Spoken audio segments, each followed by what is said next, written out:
Good morning, students. Class 11th. Now I am going to discuss about the legislature, जो आपका chapter है उसे हम डिस्कस कर रहे हैं। और आज जो टॉपिक हम डिस्कस करने जा रहे हैं इस चैप्टर का वो है how does the parliament regulate itself. ये आपका लास्ट टॉपिक है। Parliament as mentioned earlier as a debating forum, it is through debate that the particular perform all its vital function. Parliament क्या है? पार्लियामेंट को एक तरह से डिबेटिंग फॉरम कहकर हम मेंशन कर सकते हैं, क्योंकि पार्लियामेंट में जो भी मैटर्स होते हैं उन पर डिबेट की जाती है, उन पर डिस्कशन किया जाती है। It is through debate that the parliament perform all its vital function.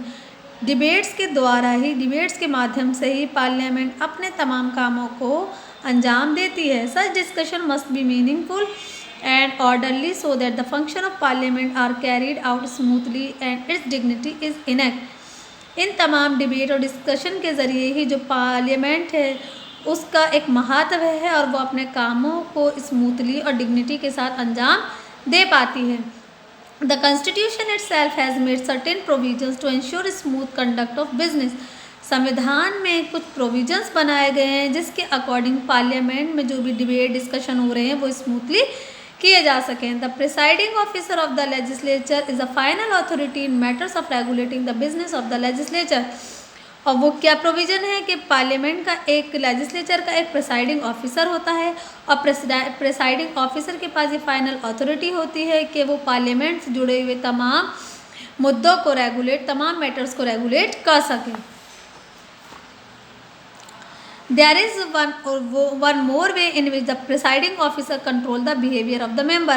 Presiding officer के पास एक और तरीका होता है जिसके द्वारा वो जो पार्लियामेंट के मेंबर्स होते हैं उनके बिहेवियर को कंट्रोल करता है। वो क्या है? You may have heard about the anti defection law, कि उसके पास एक एंटी डिफेक्शन लॉ होता है। Most the member of the legislature are elected on the ticket of some political parties. जो लेजिस्लेचर के जो ज़्यादातर मेंबर्स होते हैं वो इलेक्ट होकर आते हैं किसी न किसी पॉलिटिकल पार्टी के, मतलब एक खड़े होते हैं टिकट लेकर, फिर जीत कर वो पर लेजिस्लेचर तक पहुंचते हैं। What would happen if they decide to leave the party after getting elected. What would happen, ऐसा क्या होता है कि वो क्या करते हैं कि वो उस पार्टी को इलेक्ट होने के बाद छोड़ लें या लीव करने के बारे में सोचते हैं। For many years after independence, Bharat के आज़ाद होने के बाद सालों तक मतलब देखा गया दिस इशू वाज अनरिजॉल्व। ये जो इशू है अभी भी वो रिजॉल्व नहीं हुआ है, सॉल्व नहीं हुआ है। Finally there was an agreement among the parties that are legislator who is elected on one party ticket must be restricted from defeating to another party ticket. कि finally there was an agreement, कि agreement हुआ हो parties के बीच में कि जो भी legislator है अगर वो एक बार किसी पार्टी टिकट से लेकर वो खड़ा हो जाता है तो वो बाउंड है, उस पर रेस्ट्रिक्शन है कि अब वो दूसरी को फ्रॉम डिफेक्टिंग टू अदर, के वो दूसरी को हराएगा या फिर दूसरी से वो कभी खड़ा नहीं हो सकता। इस तरह की कोई चीज़ नहीं है अभी। An amendment to the constitution was made 52nd amendment act in 1985।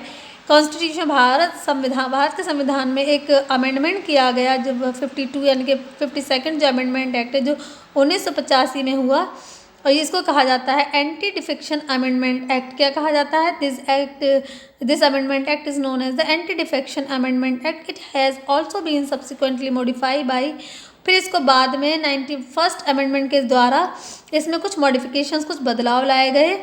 The presiding officer of the house, वो बदलाव क्या है कि जो प्रिसाइडिंग ऑफिसर है हाउस का इज़ द अथॉरिटी, इसके पास ये पावर है, अथॉरिटी है हु टेक फाइनल डिसीजन और ऑल सच केसेस, के इस तरह के केसेस पर फाइनल डिसीजन लेने का अधिकार किसको है? Presiding officer of the house. If it is prove that the member has defected, अगर ये साबित हो जाता है कि जो मेंबर है वो डिफेक्टेड है, then such member lose the membership of the house. तो इस तरह के मेंबर को जो हाउस की मेंबरशिप है वो उससे हाथ गंवाने या हाथ धोने हो सकते हैं, यानी कि वो अपनी मेंबरशिप को गंवा देगा। Beside such a person is also disqualified from holding any political office.